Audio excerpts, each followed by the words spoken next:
Julikana kwa sababu ya pesa, hajulikani kwa sababu ni msanii. Huyo jamani pesa zake zimemfikisha pale. Na Apoko hajaokoka. Mtu unaweza lala na mtu, mama ya mtu na ukuje uongee kwa media, hiyo hujaokoka. Ringtone aokoke tena. Na Ringtone ni comedian na kitu ya kwanza atafute Mungu. Aache kuharibu jina ya gospel. Kuna wasanii wako hapa chini ya maji lakini ni watu wanaheshimika. Mtu kama mimi nikienda kuperform na Ringtone nitakuwa na heshima. Ringtone ni mtu anapenda wanawake. Hawezi oa. Ringtone hawezi oa. Lakini unajua shida ni gani pale? Alisema anataka mke mwenye anaomba non-stop, anaomba masaa 8 na anataka mwenye bado atamzalia watoto 7. So hajapata mwenye amequalify. Huyo kwanza hawezi pata. Mbona? Hawezi. Ringtone hawezi pata mwanamke. Ringtone kitu ya kwanza labda awekwe. Apate mama amweke. So na si ni tajiri anaishi Runda. Anaishi Runda gani? Wacha nikwambie kitu ya kwanza. Ringtone ni comedian. Kwa sababu badala ya kuja bishana na wasanii wenye wanaandika muziki, anabishana na comedian Eric Mondi. Nini wanaulizana na Eric Mondi? Awachane na Eric Mondi afanye comedy na yeye kama ni kuimba aimbe, na kama anataka kutoka gospel aende secular. Tunamruhusu mapema. Aende kwa sababu hakuna kitu anatusaidia. Ati chairman wa nini? Ringtone si chairman bro. Wacha kucheka. Ringtone si chairman. Wacha kucheka utanikasirisha. Ama unataka nitoke kwa interview? Hapana. So wacha nikwambie Ringtone ni wazimu. Mtu kuna miaka iliyopita kitambo hapo Ringtone alibeba bango anatafuta mwanamke.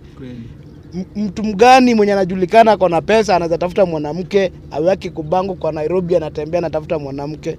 Kwani haiji kukatia Ringtone? Welcome back to this beautiful and awesome YouTube channel. And if you're new here, please consider subscribing because a lot of interviews and stories are coming. So guys, niko maeneo hivi na nimekuja kutafuta msanii moja. So nataka tupige story naye ili tujue mambo yake iko namna gani. Na after that tutaendelea na hii biashara. So msanii ni aje? Fiti. Uko freshi? Kabisa. Good. So kwenye hawakujua unaweza jitambulisha majina tafadhali? Mi najulikana kama Israel ama Musa. Unaitwa Israel ama Musa na uko na majina ya Kiingereza lakini sawa tu. Unaweza tuambia umetokea maeneo gani? Mimi nimetokea Naivasha. Lakini saa zingine niko Nakuru, niko huku, so mimi sijulikani sana niko wapi. But makazi ni hapa, saa zingine kazi kule Nakuru. So wewe ni mwanabiashara kimpango tu? Mimi ni mwana sanaa. Wacha tuseme sanaa. Sawa. So kwenye nini nimekutafuta pale hivyo, nimeona unafanya muziki, lakini muziki ambao unafanya ni wa gospel, na wewe ndio msanii wa kwanza kwa hii channel wa gospel, na nashukuru sana kuikubali interview yangu. So unaweza tuambia nani alikuinspire kufanya gospel? Juu si wengi wanafanya gospel, vijana wengi. Kwa ufupi gospel sikuvutiwa na mtu. Gospel nilijipata tu nikichapa gospel kwa sababu ni kitu iko ndani unacheki. So ni kama wito. Hii ni mwito manze. Unajua Mungu afadhali ni serve Mungu kuliko kuserve mambo mengine unacheki. So mimi niliamua tu ni serve Mungu. So ngoma zangu na usanii wangu mimi nachapa gospel. Mimi uchapa gospel na hapo tu ndo nimestick manze. Speaking of gospel imekuwa na matatizo mengi sana. Tunaona wasanii wanaanza kwenye gospel, wakiona wamejulikana, wanaenda wanafanya nini muziki wa kawaida wa dunia. Ambao unaitwa aje unajua? Muziki wa dunia ni secular. Secular music. Hapo ndio nilikuwa nataka ujibu. So secular music. Unaweza tuambia nini inafanya uremain kwenye nini gospel au wengine wakitoka nini kwenda kwenye secular? Unajua hii dunia wengine wanatoka gospel kwa sababu ya tamaa. Ya pesa na anasa ya dunia. Lakini ukiangalia vizuri pia ukiangalia kwa gospel vita ni mingi. Unajua ukitangaza umeokoka lazima ujue uko na wao.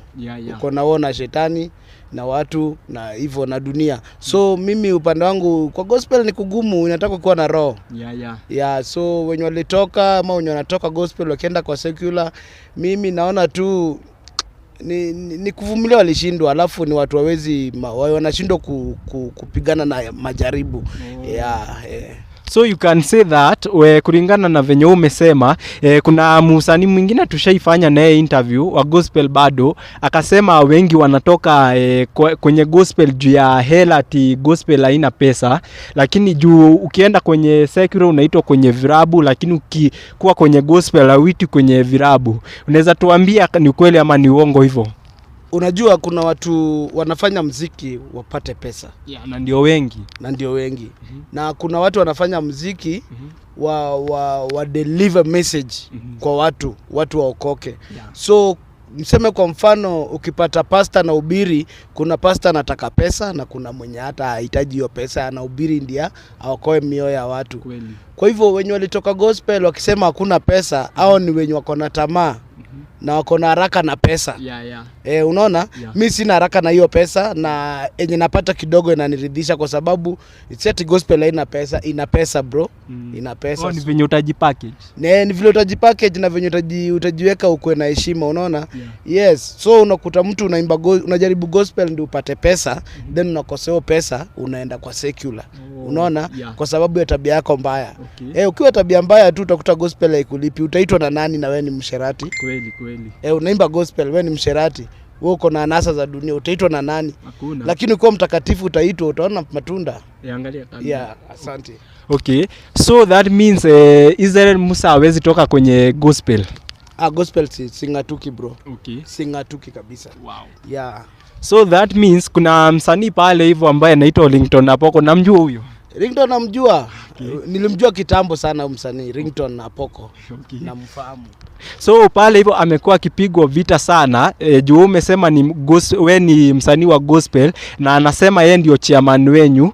So na pale hivyo kwenye interview kwenye mtandao kuna kitu fulani alipost yake Rikomondi, na watu wengi sana wasanii wa gospel walirespond na wakasema ati amekosea sana juu kuna post alifanya pale hivyo kwenye Instagram yake akasema amelala na mzazi wake Rikomondi, na tena akasema Rikomondi asipo mwambia apology ata release nudes kwenye internet yake mzazi wake Eric. Unaweza sema aje kuhusiana na hiyo?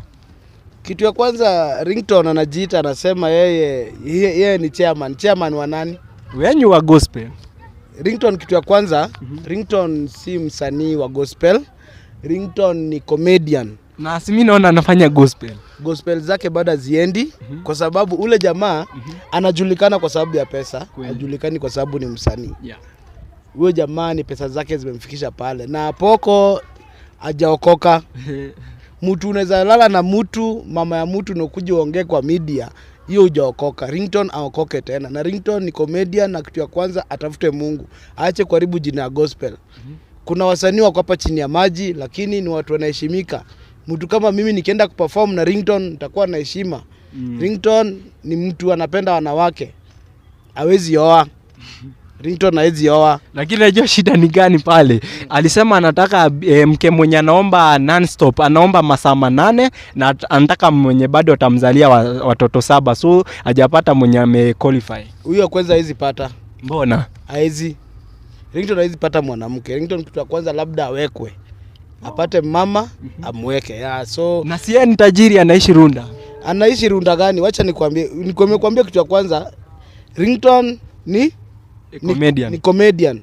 Kwa sababu badala ya kuja bishana na wasanii wenye wanaandika muziki, anabishana na comedian Rikomondi. Nini wanaulizana na Rikomondi? Awachane na Rikomondi afanye comedy, na yeye kama ni kuimba aimbe, na kama anataka kutoka gospel aende secular. Tunamruhusu mapema aende kwa sababu hakuna kitu anatusaidia. Ati chairman wa nini? Ringtone si chairman bro. Wacha kucheka. Ringtone si chairman. Wacha kucheka, utanikasirisha. Ama unataka nitoke kwa interview? Hapana. So wacha nikwambie Ringtone ni wazimu. Mtu kuna miaka iliyopita kitambo hapo Ringtone alibeba bango anatafuta mwanamke. Mtu mgani mwenye anajulikana kwa na pesa anaweza tafuta mwanamke, aweke kubango kwa Nairobi anatembea anatafuta mwanamke? Kwani haiji kukatia? Ringtone ni wazimu na ni comedian. Okay. Yes, yeah. So mtambui hata kidogo. Hata katone hivi sitambui Ringtone. Na akiweza kupea korabu yake. Staki. Wow. Siwezi taka. Okay. Mwenye anaweza nipea collab ni Guardian Angel. Huyo msanii amestick manze. Oh, Guardian Angel. Yes, msanii amestick. Msanii huyo ndio msanii wa gospel. Huyo akijiita chairman, tutamfuata kwa sababu tabia na mienendo iko sawa. Okay. Nyimbo zake zinabariki watoto na wazee. Atamkangi maneno mabaya kwa media. Yeah. Yes. So unaweza taka kufanya kazi na nani? Na huyo mwenye umesema Guardian Angel? Yes, mara 100. Wow. Yes. Unaweza mwambia aje maybe ataochi interview? Okay, mimi naweza ambia Guardian Angel hivi. Stick hapo na siwai toka hapo. Na kitu ya kwanza mimi natamani sana kumfikia. Unacheki? Na nitakuja mfikia. Unacheki? Ninaamini hivyo. Kuna wakati alikuja Naivasha hapa KWS. Kweli. Nikajaribu kumfikia lakini sikumake. Unacheki? So najua ipo siku nitamfikia na nitamwambia baba, wewe ndio msanii.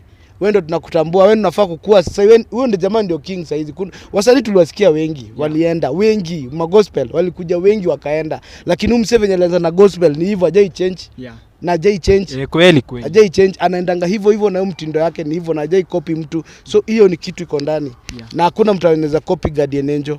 Never. Okay. Yes. So Guardian anaweza ochi video na anaweza taka kujua huyu Israel Musa ndio nimpe korabo, nitampe mbona? Unaweza yani in short muimbie ka wimbo ndio at least aone huyu mtu ako sawa. Okay, wimbo naweza imba. Okay. Na wimbo hata tumeimba kwingi sawa. Okay, mja hapo kitambo tulikuwa tunauza CD. Mimi naambia mtu unaenda mali uuze CD ndo upate pesa kwa muziki. Lakini unawaimbia wengine hata wanunui. So sasa mimi naambia mtu ukitaka kusikia nyimbo zangu ingia YouTube. Yule nikiimba hapa itakuwa nonsense. Haitawasaidia. Lakini ukiingia YouTube utasikia msanii kumbe ako fiti. Hata Guardian aingie tu YouTube ataona ni mimi naimba hiyo wimbo hajaisikia. Israel Musa pale. Israel Musa Music, ingia YouTube, fanya kitu. Ona nifinyie tu kengele, mambo ikue sawa. Kwa best in the world. So hakuna hata tukiimba, tukienda kanisani uimbe. Sasa hizi tunaambianga tu watu ingia YouTube na jiita hivi. So fanya maneno. Tunaimba manyimbo ni mingi, so waingie YouTube waone wimbo. Okay. Sio ni need ya kuimba hapa. Na nyimbo ni yangu. Ndio naweza imba, lakini ingia YouTube ndio ni support hapo. Ingia hapo YouTube ni support. Msanii mjua siku hizi wasanii wanachukiana, hawezi supportiana. Lakini wasanii wana roho mbaya pia, roho chuki. Wa gospel ama wa wote, hakuna, wacha nikwambie wote hawapendani, wasanii hawapendani. Yes. Okay. Ikuwe ni gospel, ikuwe ni secular, wote. Juu mimi leo nita release kitu noma. Ule ni msanii tumepata naye studio. Kesho niende anipiga wao. Unacheki? Kweli. Yeah, bro. So tukimalizia kabisa na unaweza inspire mtu pale hivyo nje anaweza taka kuwa kama Israel Musa juu mimi najua story yako refu sana, uliniambia hujapitia pale pazuri, yani maisha yako imekuwa ngumu, lakini sasa hivi naona uko vizuri, uko na kazi mzuri, bado unasukuma muziki. Kuna mtu hata pesa ya muziki hana lakini wewe uko nayo, unaweza mwambia aje ndio at least aone anaweza fika mahali pazuri? Nikeje nitaambia msanii mwenye ako hapo nje ananisikia ama anatusikia. So usikufe moyo manze. Usikufe moyo. Unacheki, usiwahi kufa moyo. Na usiwahi vunjwa moyo na msee. Kama ulikuwa unafanya kitu, ifanye kutoka ndani ya moyo wako. Kuna wale magugu wanakujanga, unacheki? Wanakujaanza kuvunja moyo, wewe unachapa muziki na gani muziki zikakupeleka mbali. Wewe fanya kenye unapaswa kufanya. Kama ni talanta uko nayo fanya. Kama ni kufanya nini, kama ni kuimba imba, kama ni kuact. Mimi bado ni actor, unacheki? Mimi niko na movie nyingi nimechapa, unacheki? So kama ni kuact. Unaweza kuja hapo hivyo hata producer na kufukuza kwa studio, usikufe moyo. Na kama huyo producer anaona labda ufai, enda kwa studio nyingine, studio ni nyingi. So tukazane tu yani, usiwahi kufa. Tujitume tu yani. Wow. Hata ukigongwa aje wewe jitume tu. Kweli. Ni wewe, sio huyo mwenye anakuambia. Ni wewe, si ndio? Ni wewe. So usiwahi give up. Usiwahi give up, bro. Kweli. Fanya kenye unapaswa kufanya. Okay. So thank you very much kukama interview, imekuwa muda mrefu but finally tumefanya. Alafu kitu kingine, mjue sisi wasanii tunaangusha ngona vitu kidogo, wanawake. So wanawake wanaangusha wasanii, na kwambia uko hapo nje ukifanya usanii wachana wanawake, concentrate, utakuta kenyo na nataka. Yes. So that means upendi hiyo mambo ya wanawake. Wanawake mimi upande wangu hapana. Na ni mbona juu naona miaka yako ishafika pale. Wanawake ni watu wa kuvunja watu moyo. Okay. Wanawake ni watu wa kuvuruta watu nyuma. Okay. Unaona? Yeah. Wanawake kama una pesa sasa hivi hawezi akakupenda. Kweli. Mwanamke ni ukuwe na pesa. So kitu yenye nitaambia tu msanii hapa nje, work hard. Yeah. Work hard. Ndio siku utasema unataka kufikia mwanamke uko na pesa ya kutosha. Hata afanye nini uko na do. Unacheki? Yeah. Lakini unakutasiwa sanii ndo tunainuka, lakini unakumeka mwanamke anakula pesa zako, unapata kidogo anakula inaisha, unapata kidogo anakula inaisha, tena unaruka kwa mwingine hivyo. Hakuna siku utaendelea bro. So kitu yenye iko ni mimi nilikuwa nayo. Yeah. Lakini ilibidi nipige stop. Ujipange kwanza. Niliona nijipange kwa sababu imekuwa wanarudisha nyuma sana. Cheki bro. Yeah. So mi historia mwanamke sasa hivi manze hapo mimi naambia tu msanii kota kwenda kwanza ka watu kando, concentrate wakati tutakuwa pale juu itakuwa sasa juu. Sasa tukuleta mwanamke itakuwa ni stress tupu. Ni stress tupu bro. Wow. Na wale ni watu wanataka do. Yeah. Wanakuja kutumaliza wale. Wanawake ni kumaliza, wanataka do, unacheki. So hakuna venye ati utaniambia ati mwanamke ati atakuja na akae kwangu hivyo. No. Mwanamke ataka do na bila do huwezi ishi na yeye. Mwanamke ni ukae na pesa. Kama una pesa mwanamke hauna. Juu utakuta jirani yako ndiye anakukulia bibi ama anakukulia dem kwa sababu ako nini?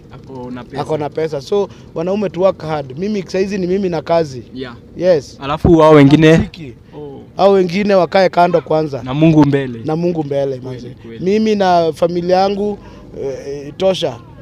Mwanamke baadaye. Wacha tuwatafute kwa sababu ilisemekana ni sisi, wacha tutafute pesa bro. So unaweza ambia aje kuna mtu msichana mwanadada anaweza kuwa pale lakini anakutamani na yeye hayuko after the money. Unaweza mwambia aje maybe anaweza ataka kusikia venye unaweza sema. Asinitamani. Okay, ukiwa hapo nje usinitamani. Si uko single uko soko wewe? Ndio niko soko. Niko soko na sitaki nimdanganye akiingia box yangu. Kitamramba. Hapana, hakuna kitamramba. Nitamweka tu kama mwanamke lakini kitu yenye itakuwa ni asifuatilie kazi yangu. Lakini kwa saizi bado naomba kutulia, sitaki sahi. Sasa wakati atakuja siingilie kazi yangu. Kweli. Kwa sababu akiingilia kazi yangu ameharibu maisha yangu mimi na yeye. Yeah. Ama yeye unajua mwanamke ni mtu ana kidogo ameenda. Yeah. So kwa sahi wacha ni work bro. Good. Wacha nichape job, wacha nitafute pesa. Unacheki? Yeah. Saizi story ya mwanamke hapana. Okay. Wow. So thank you very much for coming. Hiyo ni by the ni mawaidha mzuri pale hivyo yenye amewaambia maybe wewe uko pale hivyo unapewa stress na mwanamke, umesikia venye Israel Musa amesema. So si lazima ukue naye lakini ukijipanga utaweza kuwa naye pale baadaye. So guys, thank you very much for watching. Asanteni sana wenye wamewatch hadi hapa penye tumefika. Thank you very much. So guys, I will meet you to the next video. I'm out.